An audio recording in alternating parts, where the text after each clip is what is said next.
Tyson এখন খাবার জন্য ওয়েট করছে। ওর রাতের ডিনার হবে এবার। ডিনারের জন্য বসে গেল। ওর মেনু হলো রাতে রুটি আর কুমড়োর তরকারি।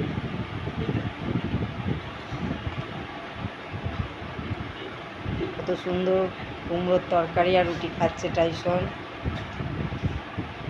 টাইসন খাবারের দিক থেকে খুব ভালো ছেলে হয়ে যায় তখন। তখন খাবার খাবে। ও এটা হচ্ছে রাতের ডিনার। ও এটা ডেলি খায়। ও আটা রুটিটা খুব বেশি ভালোবাসে খেতে, তো তাই আটা রুটি ওকে দেওয়া হয়।